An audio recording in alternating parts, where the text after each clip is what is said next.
Huomenta kaikille. Good morning, everyone. We are starting in about 5 minutes, so get a cup of coffee or a glass of water, and let's wait for a couple more minutes, and then we will begin.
So good morning, everyone. My microphone was muted, so I was just talking to myself for a minute, I guess. So anyways, today's topic is technology and platforms. We have Antti Kallio from Dagmar and Hermanni Nurila from S360. If you have any questions for our speakers, please, you have the hand sign in your control panels, so please just press that and I will give you the permission to actually talk. No one's webcam is activated, so don't worry about your appearance. Also, you can write down questions under the questions and I will read them out loud. So Antti, are you ready to begin the day? Yes, I am. Thank you. Perfect. I will give you the screen. There you go. Now you are able to Thank you. take control. Let's hope that everything. Yay, perfect. Yes, just a moment, please. No rush. We are still waiting for a few people, so yeah. So that's all right.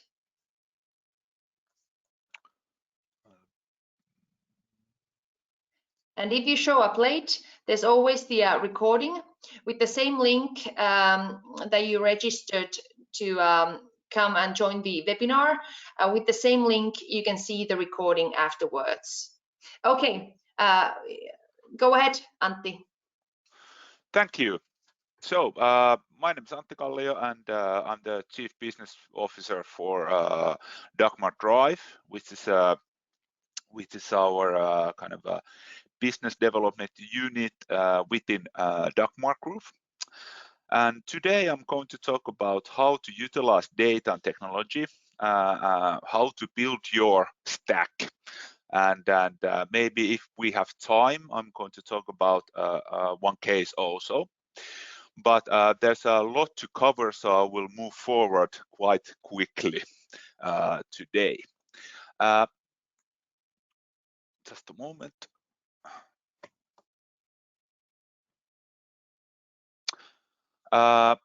So a little bit about myself. I've been about 20 years in digital marketing. I have quite a vast background in marketing technology, also especially in digital marketing transformation and also in people management. As I said, I have the business responsible for Dagmar Drive.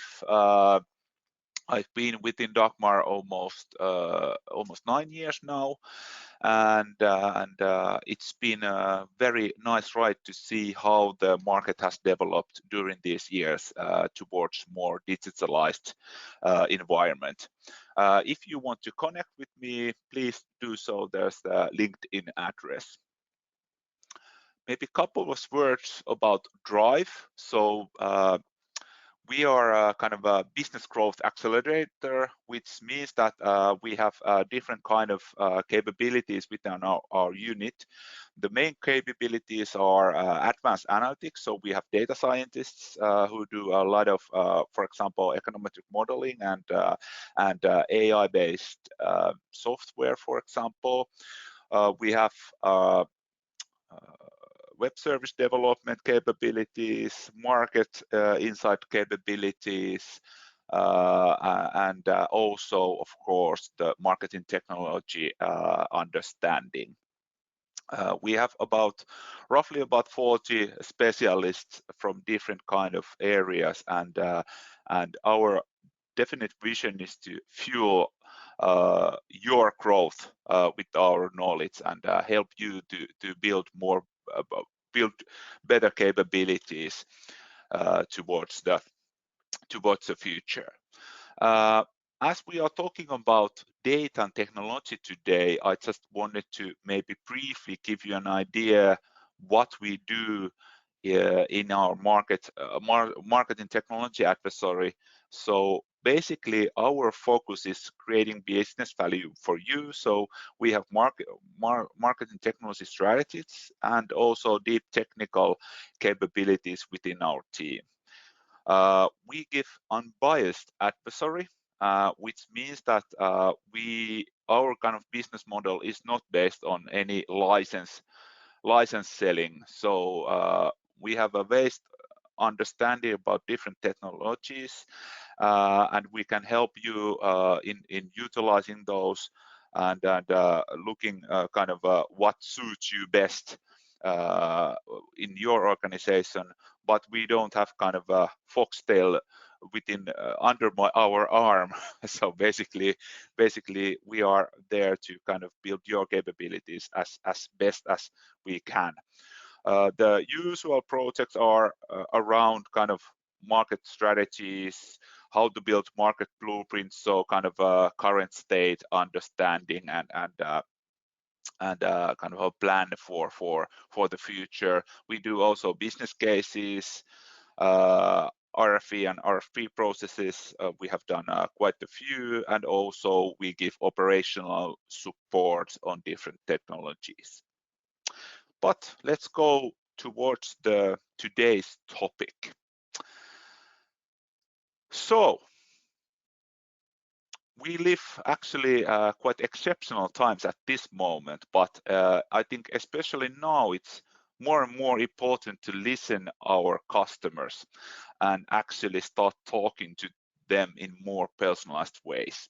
So kind of understanding what are their needs and how to improve the customer experience is more and more important during also these times. I think will become more and more important towards the future. I have also kind of gathered a couple of things from Salesforce State of the Connect customer research, where we can see actually that how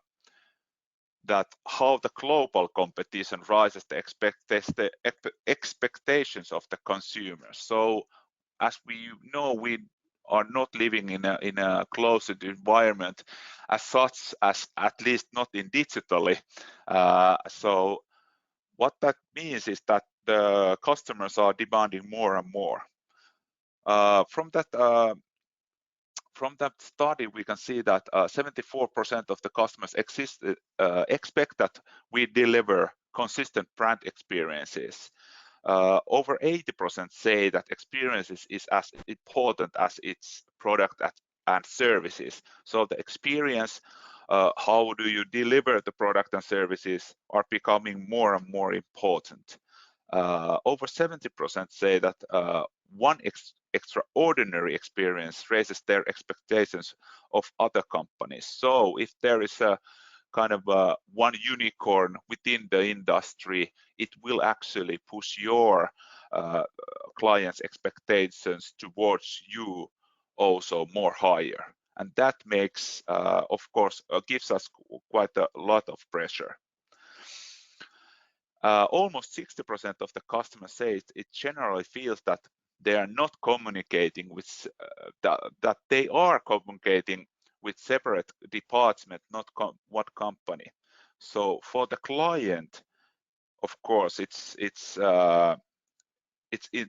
very important that we don't show our internal silos. We need to deliver the consistent experience and not our kind of internal hassle, what unfortunately we can still see at least in some of the companies and some of the industries.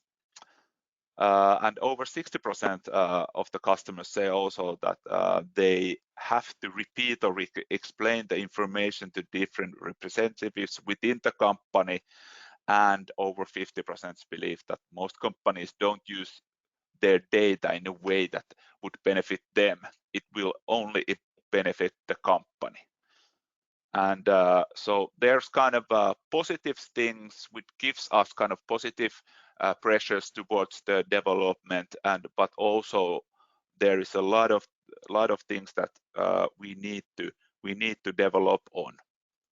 But most importantly, over 70% expect companies to use new technologies to create better experiences, and over 60% are open to use of artificial intelligence to improve the experiences in the same time. So there's still room for kind of technological development and artificial development, and actually the clients are expecting us to do that. So we need to kind of push towards that.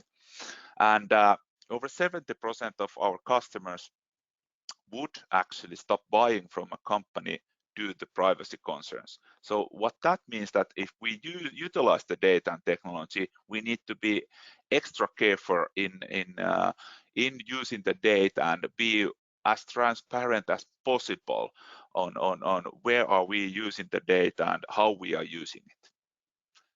So if we look at the current situation and those kind of needs and expectations of our customers, what are the effects to the marketing organization? One philosophy has said that the only thing that is constant is change. So basically, where we are going is that we are going from product and brand marketing to more towards sales-driven marketing, maybe. Maybe we are going towards the one-to-one dialogue and customer development and declining on mass advertising.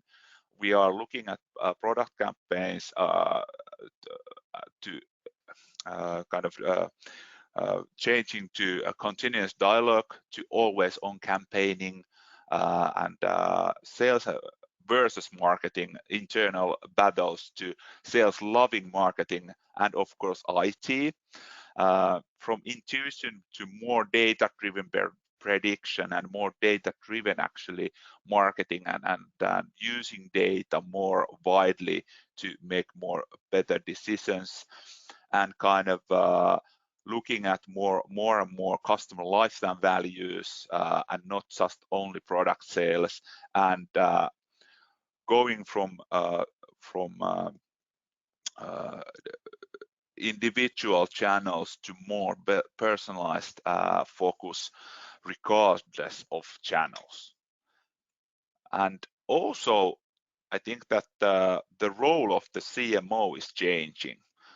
This is a snapshot from Gartner CMO Spend survey from last year, and actually from the latest. And what we can see is that the role of MarTech, it's maybe a bit declining, but still it's over 25%. So kind of where the budgets are going, it's as important as media at this moment. So that means that actually from that study, the CMOs said that they are actually struggling a lot with their marketing technology stacks. They say that they are not getting as much as possible out of those technologies, and the biggest problems utilizing the technology and utilizing the data is within their own organization and with their resources, with their insufficient budgets, and in the fact that they don't have a kind of a clear strategy to utilize those technologies, despite the fact that they are spending a lot of money to use those, to invest in those technologies. So that means that there needs to be more and more kind of better understanding how to utilize the technology and data in order to create better marketing. Also, the role of marketing operations is changing at the same time. So today, maybe if we look at the time spent on certain things, is that the most of the time we spend at the moment is maybe on campaign management, and also on reporting. So the kind of the strategical things, data management, and the kind of the measurement and attribution are quite small areas, or at least there are smaller areas where we can where we put our efforts today. And if we look at towards the future, we can see actually that the hugest area is actually shrinking down because of the automation and utilization of technologies. So what it means that we are going to spend less and less time on reporting and campaign management, and we need to start utilizing our time and moving our time and focus towards data management, towards the strategies, and towards the measurement and attribution. It also means that kind of in order to achieve that, you need to have a solid strategy for technology utilization, and also on how to use the data in your planning and in your kind of daily operations. And also it means that we need to change as organizations and as an industry in order to go towards this vision. Also, what we can see at this moment is that the many of the kind of the marketing effects are going towards kind of a short-term sales activations. And from this study, which is conducted with Les Binet and Peter Thiel, they see that the kind of the short-terming campaigning is dominating all the time, and the kind of the brand building long-term sales growth effects are kind of declining if we look at the amount of campaigns and kind of the most of the budgets are going those kind of operational tactical campaigns. And one might think that the utilization of automation and technology is actually driving us towards that. That might be a true thing, but still, if we look at in the bigger picture, we are not going to get kind of the brand uplift if we are not focusing also on the brand advertising. So when we utilize kind of technological technology strategies and kind of automation strategies, we also need to think about how we utilize the data in order to build better branding and emphasize our brand in the same time. So if we utilize data and technology, that doesn't actually mean that we need to kind of forget our brand and forget those big brand campaigns. I think more and more in the future, we will see that the tactical operational campaigning will be done utilizing data and technology, and the more kind of artisan brand building campaigns will have more kind of manual workforce and more strategic thinking behind those.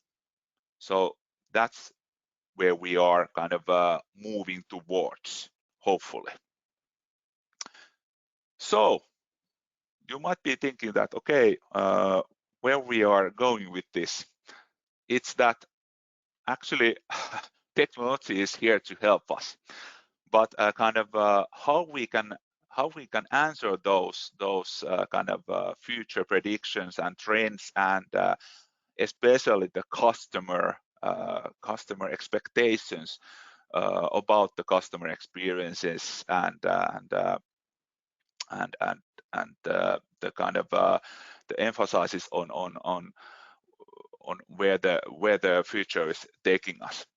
As we are looking at the Lord of the Rings map, which is the latest marketing technology landscape, we can see that there's over 8,000 solutions at this moment in this, and it's almost impossible for us to kind of think about, okay, what would be what's the areas I should invest in, and where should I start, and maybe where should I go with my marketing technology strategy. We have actually listed kind of 6 important areas where we think that you should be focusing on, and which would maybe help you in kind of building your stack. Or when you are thinking about your existing stack, you might think that, okay, do I have these 6 areas covered, and do I have enough resources in all of these 6 areas? So first we look at data. So basically what you need to do is gather your customer data from the silos to use to create as much as insight as possible. The second area is that we need to measure the customer paths with the journey analytics. The third is we need to start testing about artificial intelligence to make the marketing more effective. The fourth is personalized orchestration, so how we can actually orchestrate the personalized communications to those important touch points in the customer journey. The fifth one is how we can actually utilize content more efficiently. And sixth, and not the least important, is that how we are actually going to change how we actually operate, how we do the actual work around the technologies. I'm going to cover a bit from all of these areas, and hopefully give you some idea on how to develop these areas, and maybe give you something to think about around these areas. First, the data. So basically, we all know that our customers they utilize several channels, and of course in those channels they leave behind valuable data. At this moment, customers, they choose the channels on where they want to communicate with us, and not other way around.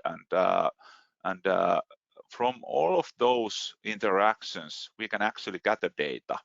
And if we don't have an actual mechanism that puts the data together, the data is disparate. We only look at those individual channels, and of course we can optimize those individual channels, but the bigger picture is missed. And if we are missing the bigger picture, we are not moving towards the kind of understanding of the customer, and we are not able to look at the kind of the full customer paths and develop those paths towards more kind of more wider understanding of the customer experiences. So what that means, in other words, is that the single view actually enables us to understand more on what are the most important touch points and how to communicate on those, where we should put our emphasis more on, and what are the points where we can actually maybe lower our kind of efforts on. How to start thinking about this is that, of course, there's a different kind of data, but if we look at the bigger picture, we should kind of aim for actionable 360 view, and that means that we need to start gathering data from different kind of areas. And there's a good picture about this which I've taken into this. It means that that there are maybe kind of three main areas of the customer data. It's the known user data, so basically the kind of the demographics, for example. There's the known user behavior, the known user opinions about things. Then there is the voice of customer data. So basically, for example, net promoter score, understanding the buying motives, barriers, what we can get, for example, from market studies, from questionnaires, from qualitative research. And then there is the observed behavioral data, which is actually the channel usage, so kind of purchase histories, website visitors, and the kind of the big mass of data.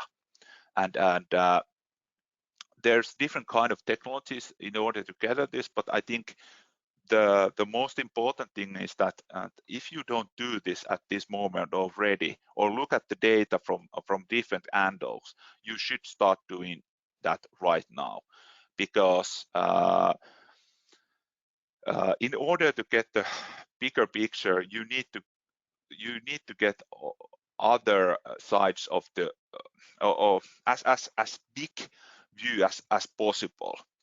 And that's why I've also put here that there needs to be other kind of data outside also the observed behavioral data, which is the normal way. So we gather data from digital channels, and we understand that, and we look at those. We need also the voice of customer data, so we need to have some kind of strategic research, some kind of NPS understanding, also from customer care and from different channels. So that we have as big view as possible in order to make those strategic decisions. I have a small kind of deep dive to certain technologies here also when we are looking at the data gathering. So basically, there's a lot of acronyms, and I try to kind of explain to you shortly what does this mean, at least in the data gathering sense. So probably you all know DMP, so data management platforms, and that's one technology where you can actually gather data. But that data is that kind of web behavioral data, which is segmented by web behavioral. So I have visited certain web pages, I have looked certain content, I have clicked on certain apps, I have logged in to certain services, for example. We can gather that data to the data management platform and start segmenting that. But still, it's larger segments, and there's no kind of individual data. It's mainly based on cookie information, and maybe in a few years that will diminish, will be gone due to the fact that third-party cookies are now being deleted from the market. But from my opinion, the bigger technology companies will find a solution for this in the longer run, because there's too much money in stake in this, also in this technology, but also in the industry in overall. But when we move towards more kind of individual data, where there are customer IDs and there are kind of a customer personas which we can actually look at, then we can see that there's two more acronyms. There's the CRM, which is the kind of the most traditional technology here, so where we can actually gather our existing customer data, and but then there's the maybe not so new kid on the block anymore, but more, I think the latest technology which is rising a lot, and that's the customer data platform, which actually combines those two worlds together. So we have that anonymous data which goes into this customer data platform, and also we have the known user data in there, which means that we can actually combine those customer paths within the customer data platform, and get an understanding of what kind of customers do we have, what are the most valuable customers, how we are acquiring customers from different channels and from different touch points, and how is our current customers behaving, and how we can actually act on that data. If we look at a bit deeper inside the CDP technology, this is the conceptual view of customer data platform. So basically, there's a collection layer which collects data from different kind of touch points. It standardizes the data and puts it inside the customer data platform. We can see actual visitor data and also event data in there. It has an identity resolution built inside of the system, and we can actually manage audiences, create and enrich the data, act on certain business rules. So I think and then integrate that and activate that data on different layers, on analysis, on marketing automation systems, on customer care, on different channels. But I think the most important kind of business value for the CDP is that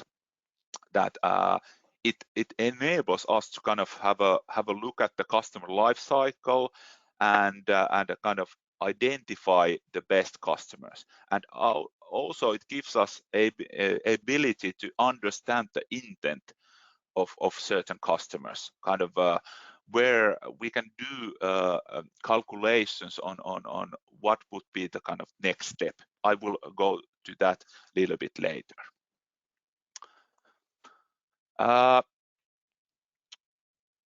Then the next step is that we need to measure the paths used by the customers with journey analytics.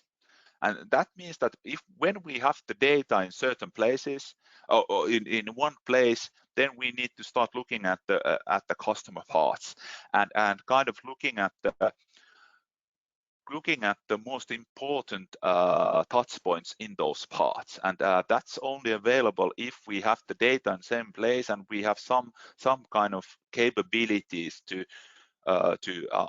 analyze those paths. I think the most important thing is that we analyze what has happened and when and where. Those are the most important questions we need to ask from ourselves, and this is the perfect way to kind of start thinking about how we can actually create service design or kind of create our communications plan towards the customers. So kind of when we see what kind of paths they are using when they are using our products and services, it enables us to make better decisions. Couple of technologies, the most used one I think so of course is maybe Google Analytics, but there is also other software, for example, which are actually focused on journey analytics. One of them is Pointillist, for example. You can have a look at that, but you can go far with Google Analytics also. Of course, you might not have all the channels inside, but I think if you are looking at the behavioral report, you can start doing that. You see, okay, where are the people coming to our services? how we can actually develop those touch points where they are spending more and more time, and what are the most important touch points along the journey towards the goal. Then the AI question. So basically, when we have the data within our kind of we have the data, we have the understanding a bit around the data, we understand the touch points a bit. We can utilize actually, I wouldn't say maybe artificial intelligence, but I would say machine learning to enable us to make more to better decisions, to enable us to make better decisions. I have put here a couple of examples. So what we are doing a lot is that we analyze the kind of the buying history of the customers.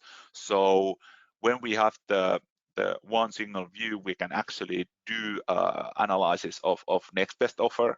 So basically, if the clients have bought product A, the probability to buy the product B is something of an X, then we can actually give them the next best offer. I think this is the most maybe used kind of recommendation model today, so which is used widely across many e-commerce vendors. So basically, we get the product recommendations based on of our kind of a behavioral around the site. Then there is a kind of the next best channel idea. So basically, if we are calculating or measuring or getting data from the parts, we can actually do a kind of a next best channel calculations. What would be the next best channel for the client, and also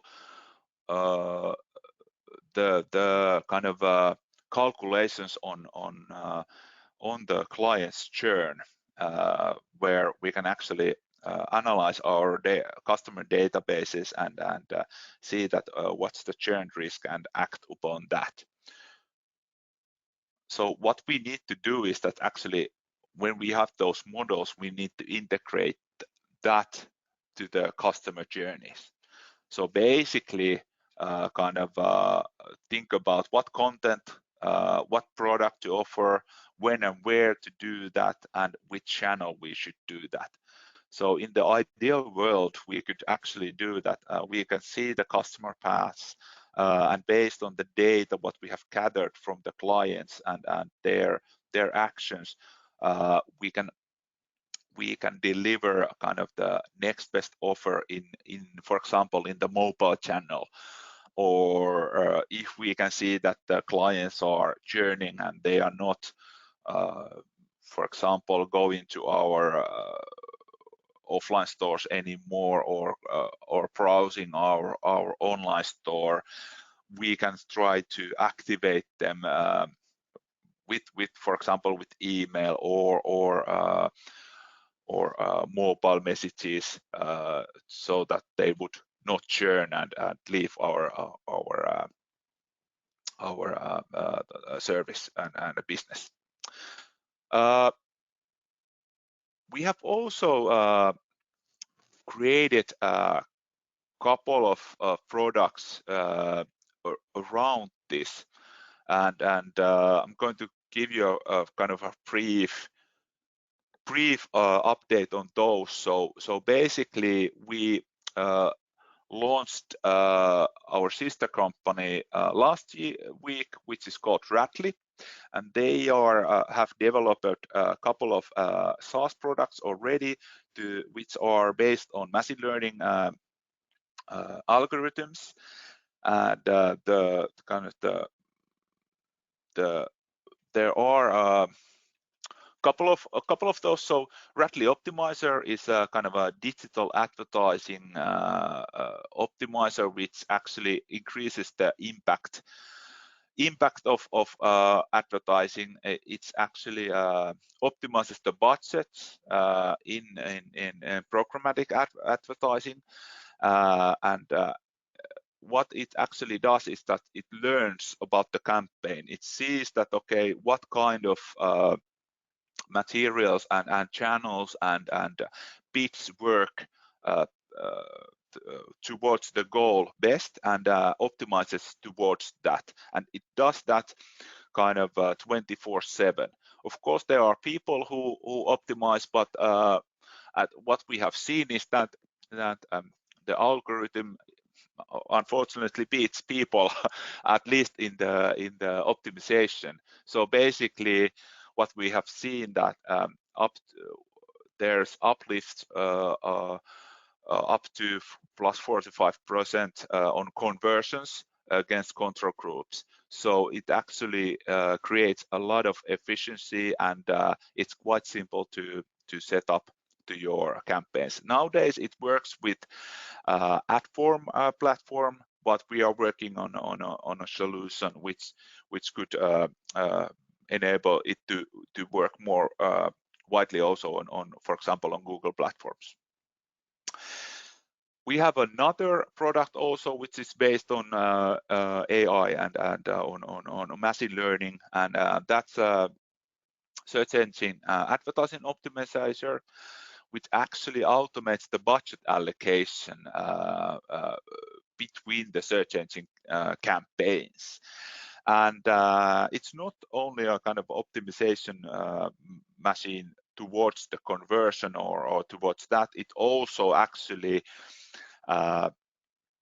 takes into account other things outside the kind of the search sphere. So we can actually insert business data, website data, for example, weather data, different kind of seasonalities, and the algorithm will take that into account and actually calculate best possible budget allocation between the campaigns towards the goal.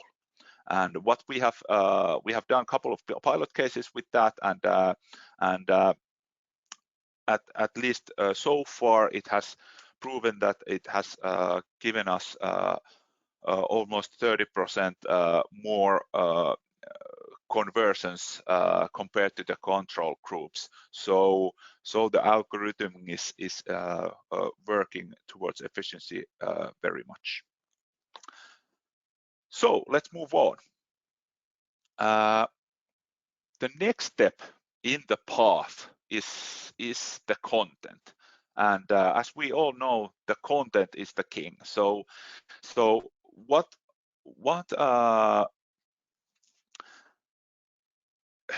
in order to kind of create the automation and create better possibilities to create the personalization during the customer path, you need to kind of start thinking about the content as fluent as possible. That means that we need to centralize the content management and kind of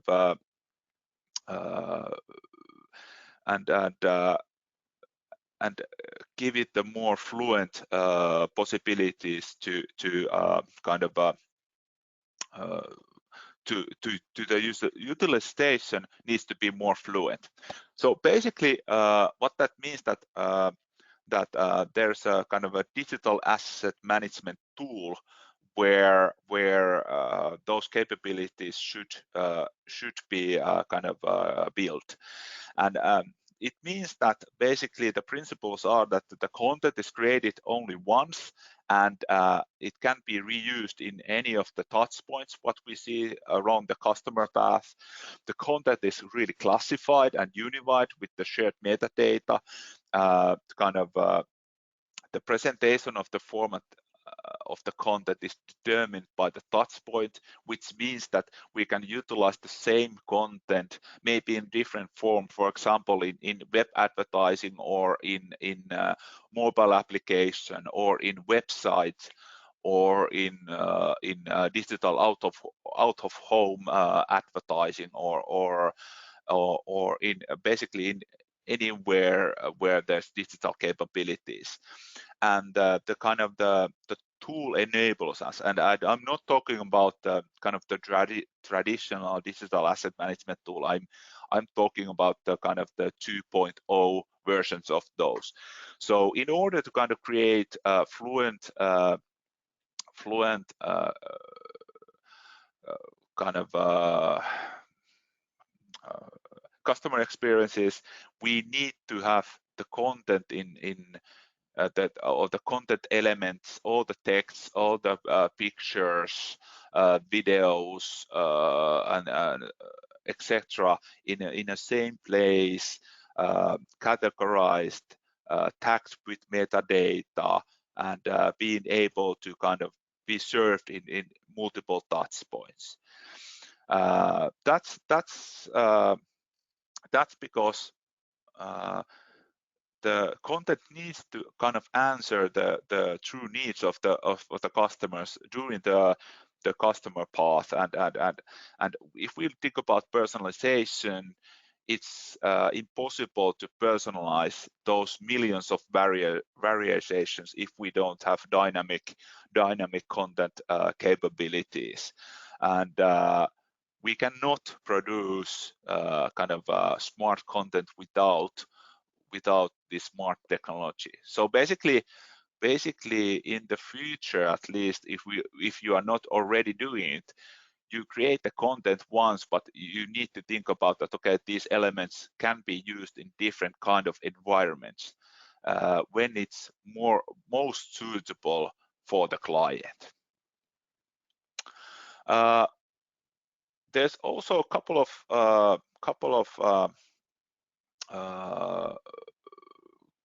actually one case I'm going to show here, and that's also from Rattly. We have created a kind of banner artificial intelligence engine, which actually automates the dynamic ads and automates the kind of also the testing and version evolution. What we have done is that there's this digital element bank where for example, the elements are kind of the backgrounds, visual elements, copy texts, and the actual layout of the banners. And the versioning or the kind of the A/B testing we have done, it's fully automated, and it's done by algorithms. We have actually done a couple of tests of our own, but also we have done a live case together with Helen, which is actually you can read it from our blog. But what we saw in the Helen case was that we tested these banners I think it was about 4 weeks, and what we could see was that there was about 30% uplift in CTR figures compared to the control group. What it actually does is that there's kind of a generation 0 of a different kind of creatives, and generation by generation, it actually optimizes all the elements within the banner. So if we look at, for example, generation 0 and generation X, we can see that the background image is almost that darker blue, and there's certain kind of pictorial elements which are kind of appearing on the banner almost all the time. So the algorithm is kind of evolution of those. In these cases, we could give the ultimate power to the algorithm, but what we have done is that between the generation or between the kind of the optimization rounds, there is always a human interaction. So we look at what we are looking at, what has the algorithm done, and by that then we kind of approve the next round for the algorithm. So there's always kind of a human in control in that. So the next step would be the orchestration of personalized communication kind of to the important touch points in the customer journey. So basically, when we have the single view of the customer or the 360 view, we of course, the ultimate thing is to recognize the contacts, recognize the customer, then we predict the next best action, and then we deliver the next best action for the customer in order to create the best possible customer experience. How we can do it is that with the technology, the kind of the or how the technology comes into the play in this is that is basically this. So basically, when there's a signal that the customer data platform sees, it will look at does the signal or the visitor have an identity already. If it doesn't have an identity, it can go up or down in this picture. So basically, if it has an identity, it will have a look at what's the history, what's the kind of understanding of what kind of actions should we do for that identity. If it doesn't have an identity, it goes to the broad-based media activation bracket. So it's identified. It will have the same kind of it will have a kind of a mass media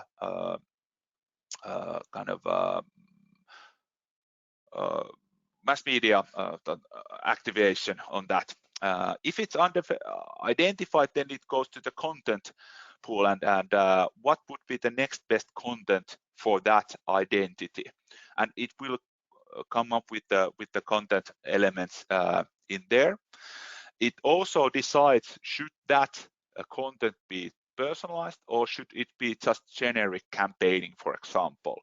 For the broad-based media activation, it's always generic because we don't know the customer yet, so we will give them a kind of a more or less generic ad. Of course, if we have some idea of what kind of content the actual signal has been looking at, we can then maybe some elements of the content can be personalized.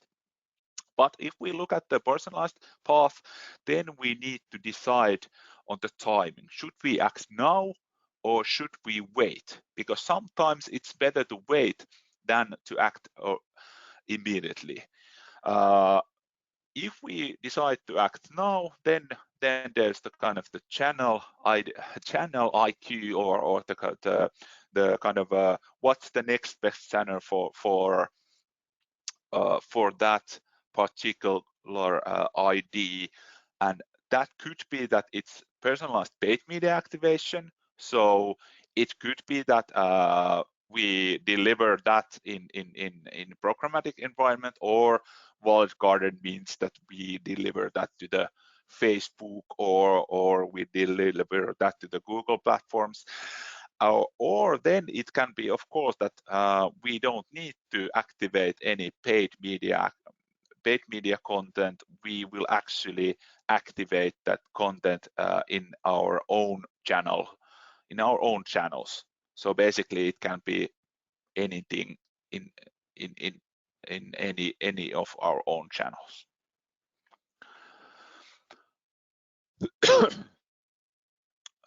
Sorry.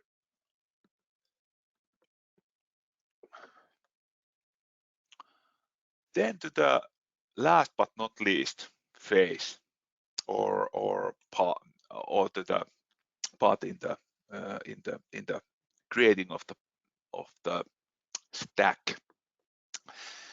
So when we have the technology in place, we have the data in one place, we can utilize more intelligent kind of automation. We have the content in the delivery systems.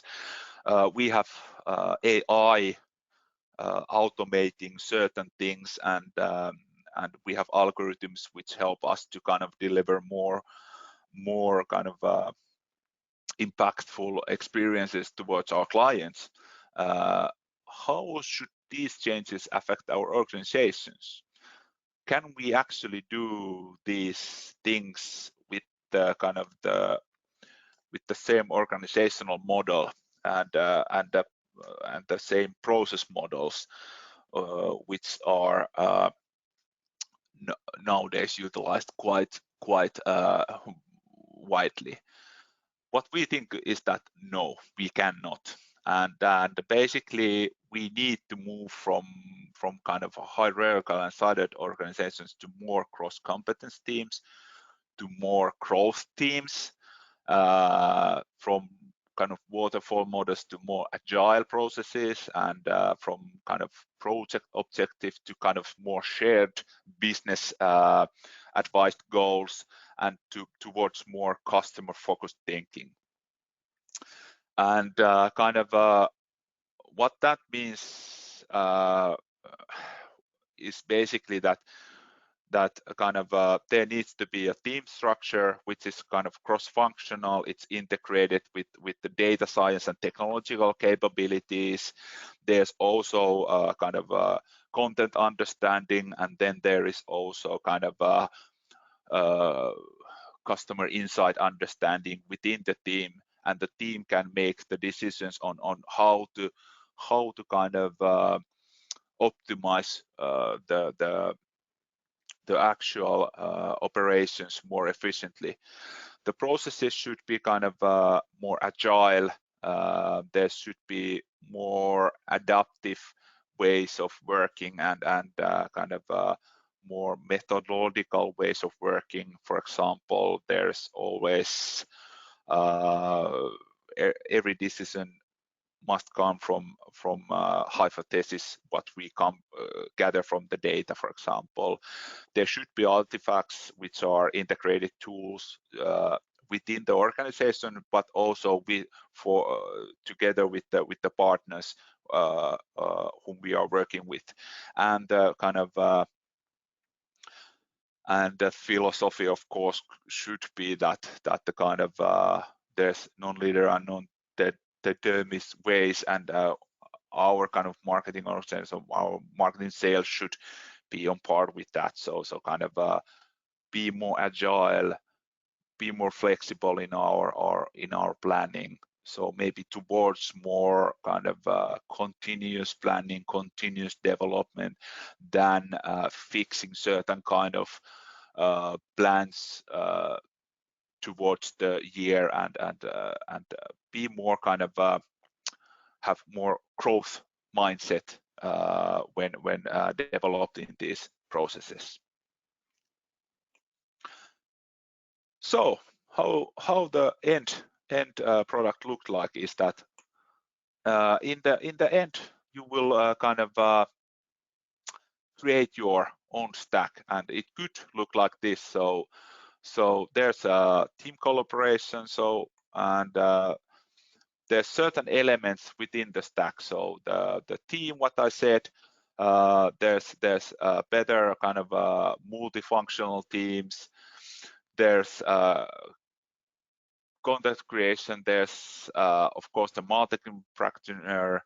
Then there's customer data which is put together. There's assets which are fluent and centralized, and you have a kind of an intelligence hub which actually integrates all the data, which enables you to make better decisions, and also utilize the artificial intelligence and orchestrate more fluently to the campaign execution and optimization. And of course, this all kind of we gather the data, back to the customer data, and what comes out of that is that the team can actually work more efficiently. And when we build this, I think we are better off with the future, what the future holds us, and how we can actually develop our marketing efforts and our technological capabilities and data capabilities more. Last but not least, so basically with the stack we can actually start the transition from the marketing planners to the AI pilots. So it enables us to use the artificial intelligence more. And as I said in the start, the kind of the work which actually requires us to do a lot of manual work at this moment will become work for algorithms, and the more strategical work, and kind of the kind of more larger decisions and more kind of well, more strategical work will come as the work for the people, and we don't have to spend time on those manual tasks anymore. So how to get there? I think what is the most important thing is that when you start the work, or if you are revising your work, what you have done already, you need to have your vision, clear vision in mind, and that means that the goals and KPIs should be based, of course, on overall business goals. Vision should lead the way and lead the kind of the development of the technological development and the overall development. Of course, the next step is then to build the roadmap towards the targeted state. So basically, we should look at all the areas, the business, the data, the analytics, the tools, the content, and also the organizational development.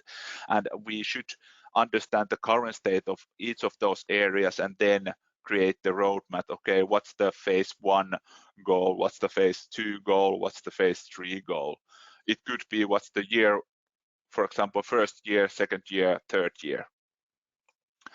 And of course, the plan should kind of have a vision on what's our target state, where should we increase, or how should we increase our internal capabilities. And of course, in the bigger picture, the change management also demands that we need to understand what we can do ourselves, and where, in which areas do we need the partner, because we cannot do everything by ourselves. We need partners on certain areas, and my kind of favorite line is that you should have the kind of the intelligence within you. You need to understand the areas where you need the development, but you don't have to do everything within that area by yourself. You can utilize your partners, and your partners need to be on bar with your vision and with your kind of goals. I have also gathered here kind of one practical, or given you a kind of practical tool. We use this with our customers a lot. So basically, this is kind of a tool where you can actually look at the customer journey a bit and think about those different stages, and think about, okay, what's the need for certain things? Is there what's the main need and goal for the customer? What kind of content should be there in certain phases? What are the main touch points and channels we can see at this moment? What's the business goal on those certain stages? What are the main KPIs? What kind of data should we need? So that gives you an idea of what kind of data should you gather in order to understand more of those touch points. What kind of technology should we have on so that we can actually deliver certain things and gather data on those touch points, and if you have some extra notices. This is within the material and you can use it. I can see that the time is running, so unfortunately I need to skip the case, but I'll go to the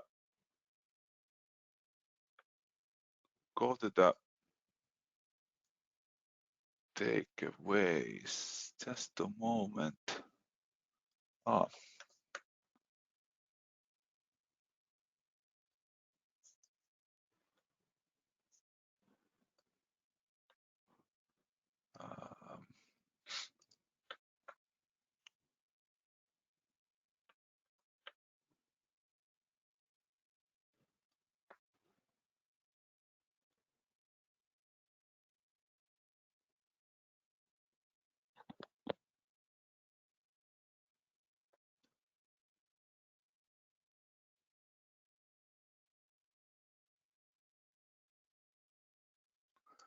So to the takeaways. So basically, business objectives and clear vision will help you to define your roadmap to the victory. I would emphasize you to start building your customer intelligence capabilities. So start gathering the data. If you are not doing that already, you need to get a better understanding about your customers, about their customer paths, and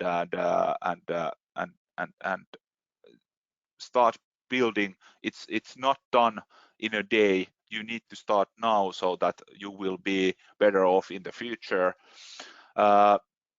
Always think that when we look at the technological landscape, there's always a better technological solution for something. There's always that. But I would emphasize that first look at your existing stack and try to get 100% out of it, because the largest thing from the CMO survey, for example, was that the organizations are not able to utilize the existing technology as such, as widely as they could. So to focus on that, and new technology needs new ways of working, or maybe new ways of working needs new technology, but still the way of working needs to be also taught when we are building our kind of our stack. And as said, it's not a sprint, it's a marathon. So be patient. To the end, I'll give you a picture of Philips digital or marketing technology stack. There's a marketing technology today, or site called Marketing Technology Today, and they are having every year a kind of Martech Stack Awards on best visualized marketing stacks, marketing technology stacks. I advise you to go there and Google that site and have a look. There's a beautiful visualization of different kind of marketing technology stacks. Thank you. Thank you so much, Antti. If you have any questions for Antti, please send them directly to Antti's email address, or you can also email me. Because we are running a bit late, we are going straight to Hermanni Nurila. Are you there, Hermanni?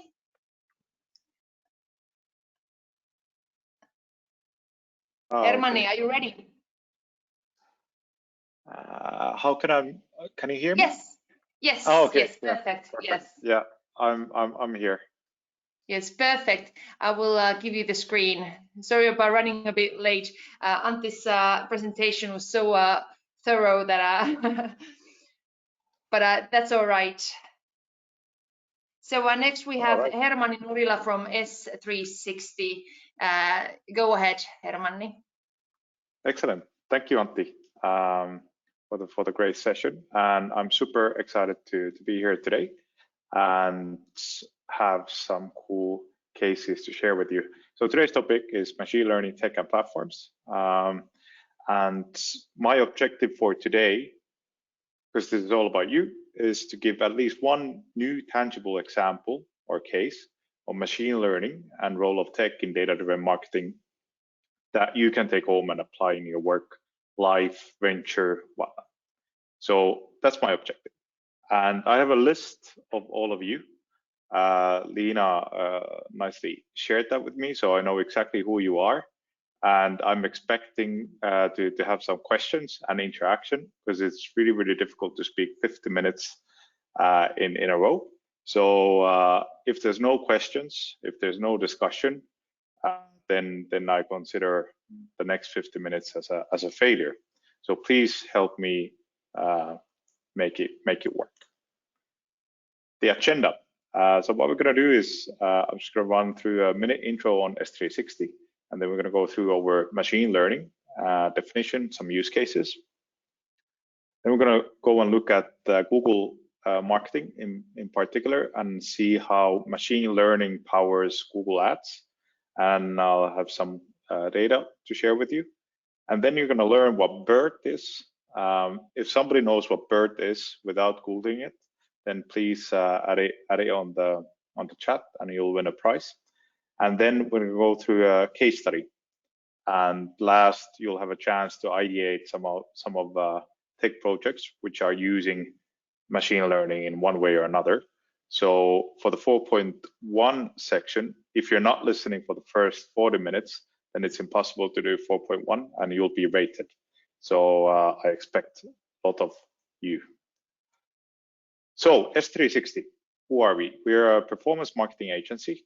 So we lead with technology. We're driven by data. And through those two pillars, we aim to make improvements to every customer's digital marketing results. And me, I'm leading S360 in Finland, and I'm an economist by training, marketeer by trade. So I've done a lot of econometrics in my studies, but ended up at Google, where I spent 5 years, and I worked with the top Finnish clients, primarily the ones who worked in global markets, and I was a consultant for all things data and performance on Google Stack. And from there, I got to know S360 as we worked with some of their clients, and then found that they were the top performance agency in the Nordics, and then we started talking about setting up agency in Finland, as we saw the need for a specialized agency here, and then did that. And here we are after 1.5 years or so. My super talent is that I've seen more Google pitch slides than anyone in Finland, and I can immediately recognize one, and I could even see one from Antti's presentation. So they've definitely come a long way through.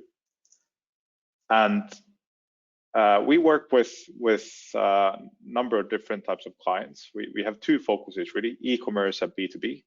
And on e-commerce, we work with Power in Finland, as well as Stockmann. And then we have some kind of startups, heavily funded companies like Sloppy and Win, who trust us, and then F-Secure on sale and so forth. So we're very glad to work with the top companies on performance marketing here in Finland and in the Nordics overall. We've got some recognition, particularly on the SEO and SEM side of things, or European-wide, and I have some good news I'll share later on. We won a prize yesterday with Stockmann as well. Okay, that's a super short intro, and let's go to machine learning. So machine learning, data is the input of any system that uses machine learning. Machine learning doesn't function otherwise. And what machine learning is amazing at doing is really converting this data into some useful applications or insights or actions based on the data. So different use cases for that is really wide. So machine learning drives our algorithms for demand forecasting. So best companies are able to be very precise in what their forecasts are based on machine learning. Product search ranking. If you ever shopped on Amazon, they're pretty good at proposing what products you might be liking. Fraud detection. So anytime you get a message from your bank saying that it's, we suspect that somebody's misusing your card because it's being used abroad for a very large sum, that's very likely to be powered by machine learning, translations, and so much more. So use cases are numerous, but very rarely we really see machine learning in action. So it happens beneath the surface. And last, in terms of marketing, machine learning personalization is really key, and it affects two areas in particular. It affects our targeting, it affects our creatives and bidding. So here you can see that rather than looking at segments, which we predefined manually, machine learning is much more interested in optimizing towards certain events. And I want to share how all these quotes came about. It's actually a tool that uses machine learning shared by Google, where you're able to scan a huge database of different books, and then through machine learning, Google is able to identify your search query and find a quote from a book or passage from a book relating to that. So what I just did was basically search for machine learning, and then I was able to get these beautiful definitions from this tool. So if you want to be looking super sharp in a short period of time, I suggest using the same tool. Anyhow, moving forward. What we're going to do next is look at role of tech in data-driven marketing and see how machine learning is powering Google Ads. We're going to go through BERT and then through the case study. So role of tech in data-driven marketing. Some really important areas that Antti also touched upon is KPIs and how KPIs can be used for automation optimization on both e-commerce and B2B companies alike. And KPIs, in other words, events, are really the most important input alongside data to any machine learning system. With machine learning based bidding and targeting, we're able to predict accuracy in whether those users that we're targeting will convert to our wanted action or not. And this is way better than any manual setup can achieve. And we've gotten some great results from this approach. And really, once the right events are found, so the KPIs that you really wish to achieve, whether those be sales qualified leads or whether those be first-time buyers, then it's possible to move from purely segment-based targeting or marketing approach to much broader targeting than before. And this is really important. So instead of thinking that I want to target the demographics of 35 to 45-year-olds and people who like this type of interest, what you're really saying to the system is, I want to maximize the number of first-time purchases or first-time clients to my service. And then the segments are not the limit to our marketing. And it looks a bit like this. So we refer to manual targeting, but this can be thought as segments as well. But the whole approach of I'm wanting to limit my advertising to a very limited, sharp segment, and then I want to optimize within that segment for a particular goal. That's kind of the manual targeting approach that we see, and many marketing campaigns and activities are still using. With machine learning, though, it's possible to do very broad targeting, where we target the maximum potential for any service or product that people might be able and willing to buy, and then we provide clear events that we wish those users to achieve. And this is broad targeting and a data-driven targeting approach that we at S360 use. And what we find is that your target audience grows and your performance improves when it comes to the cost of any event, or if ROAS is the KPI that you optimize towards, we find that particular ROAS target improves. And I'm pleased to share any questions if you may have in the meanwhile, or if you wish me to go more in detail to any of these areas.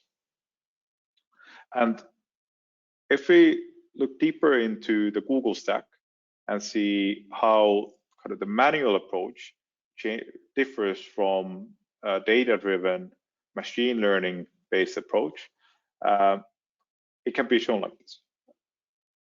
On the manual approach, you tend to choose certain keywords, and then you choose a certain price that you're willing to pay for a click through that one keyword. And then you say that, I see that users from Helsinki are more valuable, so I want to pay a bit more for a user from Helsinki. And I see desktop converts better, so I choose to bid a bit lower on mobile. And nobody buys my service on weekends, so I'm not gonna spend that much on Saturday and Sunday. And then I have this idea that frequent visitors are likely to convert more, so I want a bit higher for them. And this is really the manual approach. And there are a lot of shortcomings from that, because you're again approaching marketing through a segment and through an assumption. But now, when you activate broader targeting with optimization towards certain events, then you're able to access many more signals that you were not able to access before. So kind of this keywords and bits and manual adjustment setup is not able to access signals like what were the previous search queries for that particular user. It's not able to access smaller details like which browsers users are using, or which kind of device they have. And there are so many signals and combinations of these signals that manual approach is never capable of achieving even close to the same performance as a smart bidding approach, which is powered by machine learning. And this is really a major change in how particularly Google marketing is carried out in Finland. And we have some data to back that up. So Google shares us a report where they provide information on how our agency's roughly 50 million Google spend is automated and what level of features we're using. And they reported to us that we have a very high level of automation. And what we can also see is a benchmark for the Nordics and benchmarks from Finland. And what we see is that we've been leading in automation for the last 4 years or so, and we still lead. And the difference is particularly large in Finland. So Finnish agencies, on average, use full automation on 42% of campaigns, and that's more or less half of the level that we had 4 years ago. And today, we're definitely leading not only in Finland, but also in Nordics in terms of automation. And this is something that sets us apart. And automation and high level of specialization were really the key why just yesterday, S360 and Stockmann won the best online marketing campaign in Finland with the SEMrush Nordic Search Awards. So SEMrush is a global tool, and I think it was also in the Philips set up stack of key tools, but they're very focused on SEM and SEO. And we submitted our case and came out as a winner.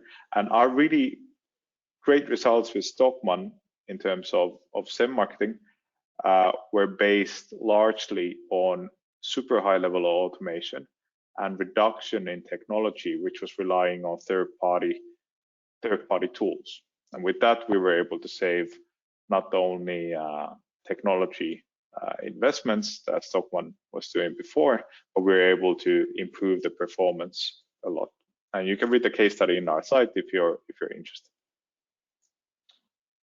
And my question really to you is, what is your level of machine learning driven automation in Google, Facebook, and programmatic?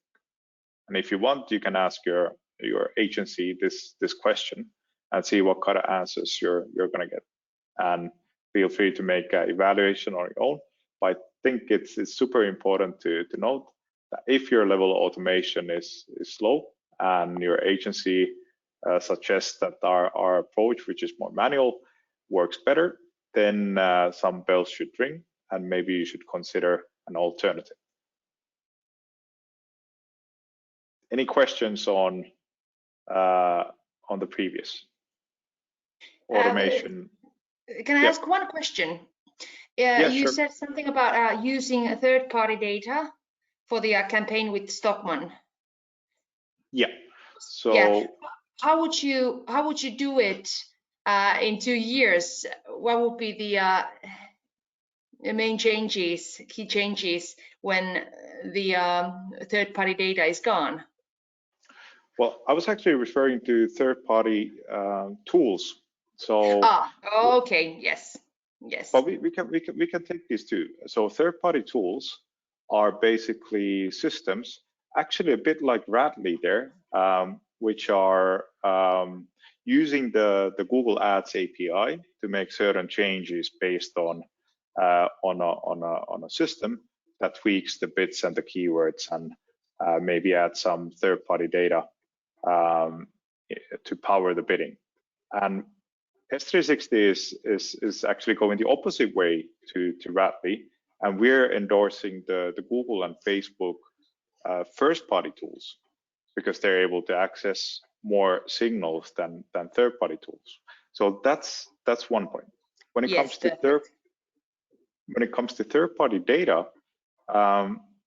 what's happening and what Antti brought up as well is that we're losing much of the data which are coming from third-party cookies. So this means that our capability of using vast amounts of data from third parties is going to go down, and the value of first-party data, so the CRM systems and the likes, the value of those is going up.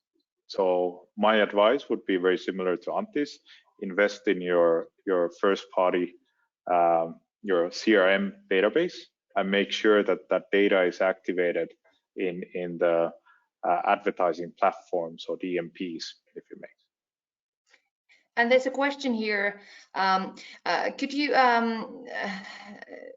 be more clear about what kind of data you would suggest for the broad targeting in B2B? So what kind of data? The most important data on B2B is really the key goal you're trying to achieve with the key event that you're trying to achieve through your advertising. So for most B2B companies, that would be a lead, right? Yes. And being able to find that lead is super important. But then most B2B companies will find that, okay, the lead quality is poor, so we want sales qualified leads. And there it's super important that you have a way to import the key event, which is the sales qualified lead, to the advertising platforms, so Google and Facebook and maybe some programmatic tool. And there you need to use then measurement attribution systems like offline conversion imports in order to be able to send that sales qualified lead back to the platform. So that's my first. So bring the right event, and that right event, which is important to your B2B business, is the most important thing to import to any system. When it comes to third-party data, so what kind of data should a B2B company then import to the system? Then it's really important signals. So maybe your past leads for the past year could help kickstart the machine learning based systems way quicker, because they're able to use the signals from all the leads you've gotten in the past year and then find some valuable signals from there. So two answers to this. One is find the right event and import that. That's the most important thing. Second, import any audience data which will send high value signals of the audiences which have already converted to your service from B. Thank you. Super.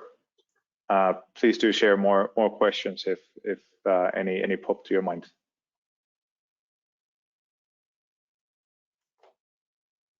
All right, let's move forward, if that's okay. BERT. Nobody apparently didn't answer the question. Do you know what BERT is? And I'm happy to share the answer. So BERT really is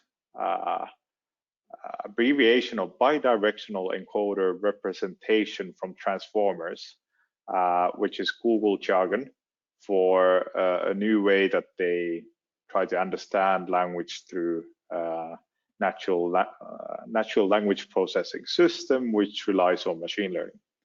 And this might sound like a jargon, but it's actually really important, because if you go to your analytics and see where you get those leads or e-commerce purchases or whatever, you will find that organic Google search is probably really important driver of revenue to your business. And what BERT is doing is really changing how the whole search algorithm works. So instead of Google looking at a particular search query and then just scanning pages which answer that search query, Google is really trying to understand the intent and the meaning of one's search query. And when they applied BERT to power their Google algorithm, that started to impact 1 in 10 searches. So 10% of all searches in the US in English.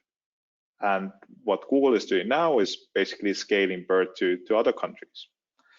And what this means is that natural language processing attempts to understand the meaning and intent behind a search query.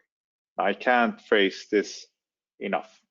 So look at the query. Can you get medicine for someone pharmacy? What are they trying to achieve? What is this person behind this query trying to understand? Before, Google would look at pages which have high domain authority, so they're large and they have a lot of links and so forth, and then provide a answer on how to fill prescriptions. And after Google applied BERT to their system, they're finding that they're able to find a much better result towards the meaning and intent behind one query. So rather than providing an answer how how to get medicine prescriptions in pharmacy, they're actually answering the intent behind a query. And this will change a lot of searches and a lot of search results, and this will impact your business as well. I'll give a couple more examples. The query, 2009 Brazil traveler to USA need a visa. Before BERT, the answer for that query was from Washington Post, a very notable high domain authority newspaper, was related to US traveling to Brazil, and there are those elements in this query as well, but it didn't, and the before result didn't answer the intent behind this query, which is really some user asking whether a person from Brazil would need a visa if they travel to US. After BERT, Google is able to understand the content as well as the search query better and provide a better result for that. Major change in kind of user experience and finding the right answer immediately. Third, if you look at height of the landmark in Paris, this query does not mention the Eiffel Tower. It could be a landmark in Paris, could be Louvre, or it could be something. But Google is able to, through BERT and through natural language processing, which is powered by machine learning, able to understand the meaning behind this query. And then they're so sure about what this intent behind this user query is that they're able to answer it in a knowledge graph.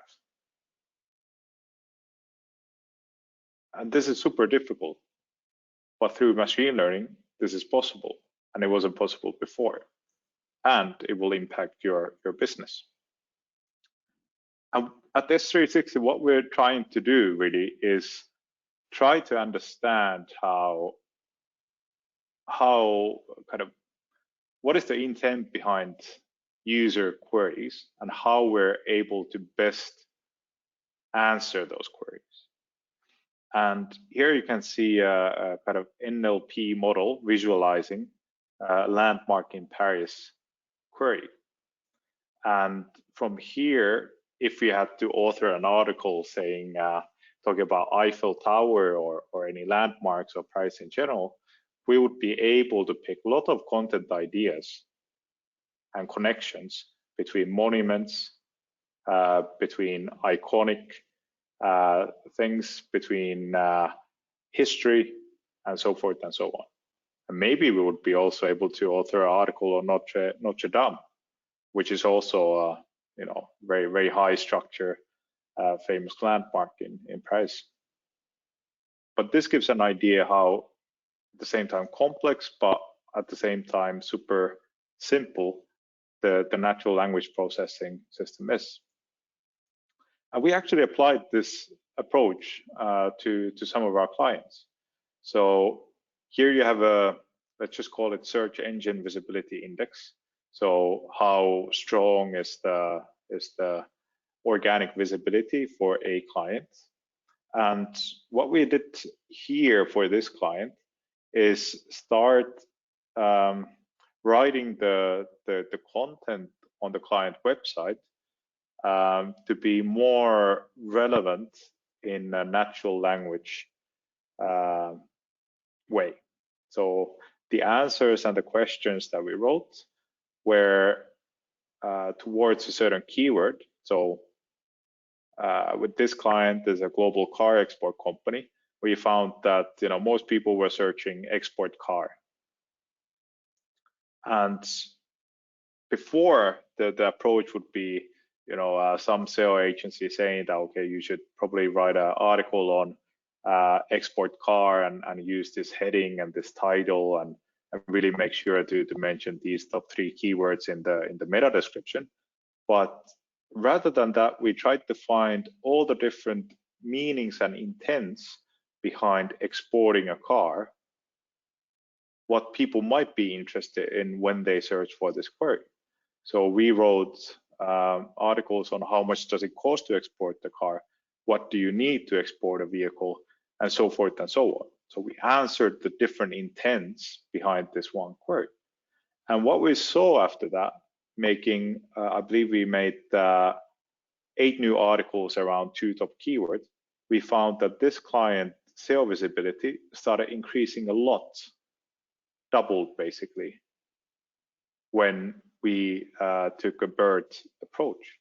And now we're rolling out the same approach to all or most of our clients. And this is really a major change in how SEO works.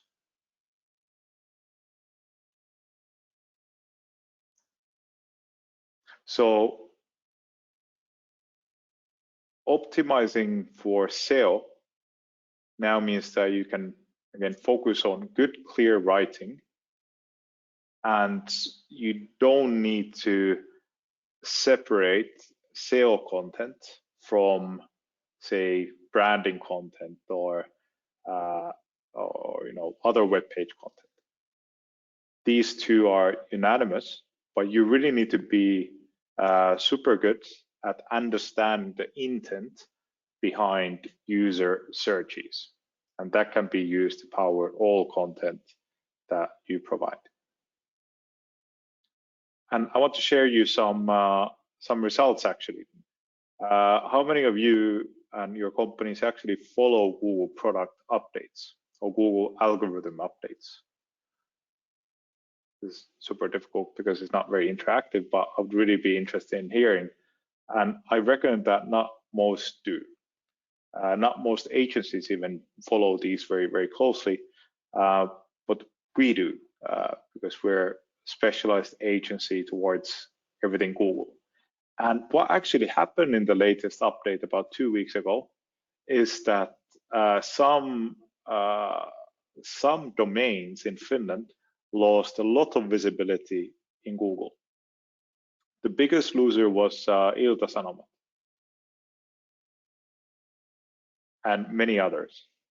And these, you should take the results with a pinch of salt. They might change after a couple of weeks when Google readjusts, but these are major changes in visibility.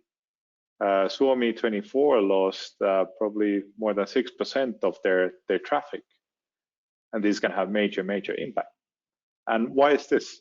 Well, Google constantly changes the algorithm on the product updates, and BERT is a major update in the latest few algorithm updates. You might also be interested who actually won. And I know the list of people who are here, and some of these might also influence you. So there are clear winners from the previous product updates, and these guys or companies are enjoying influx of new users through organic, and will certainly have a improvement in their revenue as long as they sell or provide online services. Any questions here?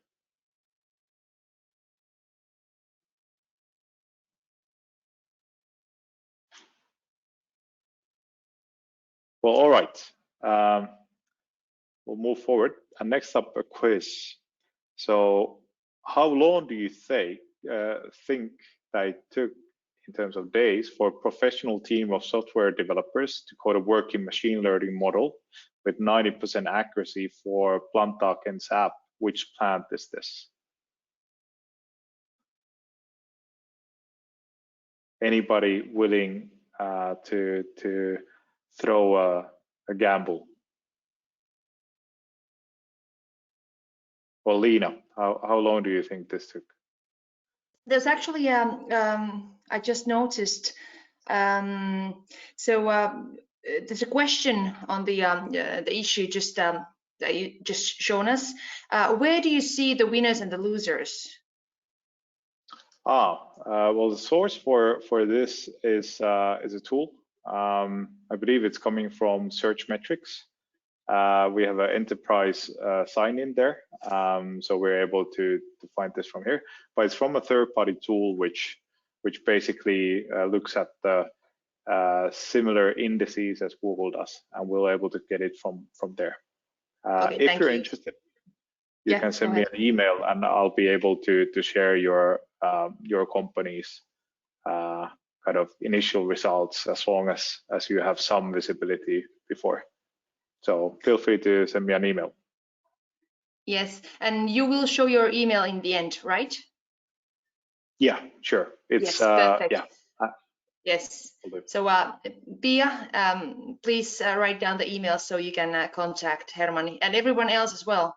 There's actually, if we go back to the quiz, one brave person has given their answer.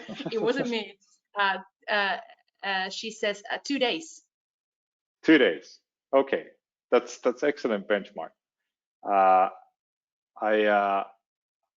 You know, drum roll. Are we ready for this? So I actually did this in 30 minutes, and it's I'm not the professional software developer, but I think this is super cool, and I want to spend the next 50 minutes on this and demonstrate how this works.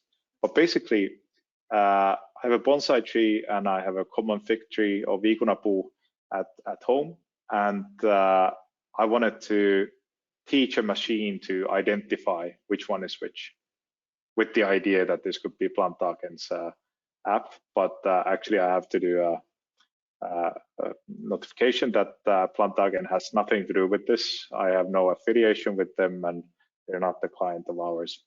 But I was just trying to mislead you. But I really did this, and how it works is that I've trained the model, and basically it works through a camera. I show the input through the camera, and I've trained this machine learning image recognition to understand what a bonsai tree looks like. And then the system is telling how confident it is that this is actually, on my face, is a bonsai tree. And it does the same for a common fig tree. And then I understood that, okay, there's only 2 options, bonsai tree or common fig tree. So it thought that I was a bonsai tree.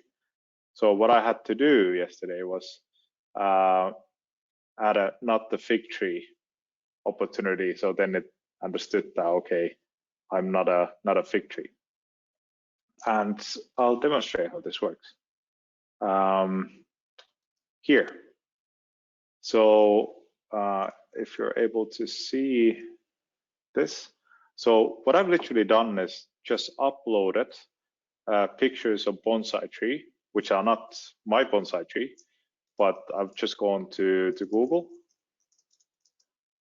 and basically picked 10 images, random, and then I've done the same. I've done 7 for a common fig tree, and then what I've done is trained the model. So it takes a bit of time, like 30 seconds. Google then models their machine learning system to understand what a bonsai tree is, and then I've exported the model here, and now I'm using my camera, my web camera, as an input. And this is real time. So I want to demonstrate how this works. I don't have a plant here at the office, but I'll be able to demonstrate through my phone. So here I have a common fig tree, and you can see how the results change when I put it closer. Does it? Oh, let's go closer. So now the system is very, very sure. Oh, this is not working. Is very sure when I put it very close that this is in fact a common fig tree. It is. And when I do the opposite, when I add a bonsai tree, it understands that it's a bonsai tree. And I think it's super, super cool. And the thing is that you can do the same. If you just Google teachable machine, you can just add a project and do the same. What's even more so, you're able to do the same, not just using images, but also using different poses. So it understands through camera your bone structure and your body and your legs and your head and your arms. So you're actually able to make different poses, I understand. You're able to do same for audio, so on and so forth. And what this really enables is that I have a code which could be the base for Plantagen's app. And what I just need to do is gather data, train the model, and export the system, the project. And then I'm able to use it in any channel or service, really. And you can train images, you can train sounds, you can train different poses. And it's super flexible system. And if we just look at what people have done using this system, so literally no coding needed. They've done a deep squat system. So a deep squat counter. So here you might be able to see that that there are three different formats: standing, almost squatting, squatting, and then a counter on how many squats that person does. This might have nothing to do with your business, but it demonstrates how quickly you can use very interesting technology, and maybe you can provide a service or a app or just like an interesting feature that people might be interested in and start using it. So even something that could go viral. But really, everything's available at the experiments with Google or just Google Teachable Machine, and you're able to find this. And next, we'll go to the task. We have 8 minutes left. So what I challenge you to do is think about your business and list as many use cases that you could find for using image, sound, or audio, or different poses to do something with your business. It can be an internal app, which is like a squat counter. It can be like I was talking with Berner, like a year ago, and they said that they had in their customer service, they have an issue that people come in and then they chat or call and they want to identify different kind of viruses that their plants might be having. So what they do is they send a picture of the plant and then basically ask, can you please provide the right fertilizer that I should use for this? So there you could have an image app that recognizes illnesses that plants are having, and then automated recommendation engine. Maybe for I don't know, maybe you can have a clap counter if you're doing events or whatever. But now in the next 3 minutes, just list at least one use case where you could use this approach to power something in your business. So 3 minutes.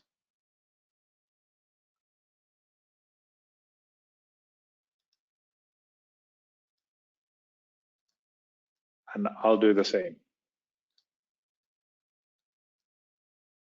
So I'm thinking my business.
If you dare, please write your answers in under questions so I can read them out loud. Thank you.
Okay, I think we have 3 minutes gone. If you're brave enough, please submit the cases if you have any on the chat. Alina, I'm not able to see that, so yes, we have at least some answers here. I can read them out loud. Yes. Identify which used furniture for refurbishing. Identify spare parts for furniture. Identify available materials. Identify which used furniture for refurbishing. Identify spare parts for a furniture, and identify available materials. Super. That was actually twice the same, but anyhow. Yeah. So thank you for that. Yeah, that's super. And my challenge: test the teachable machine and create an MVP if you're able to do that. But super good.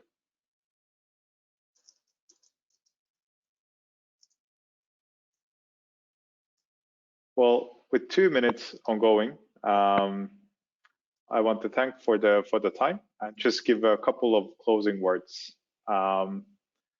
2 practical kind of pieces of advice.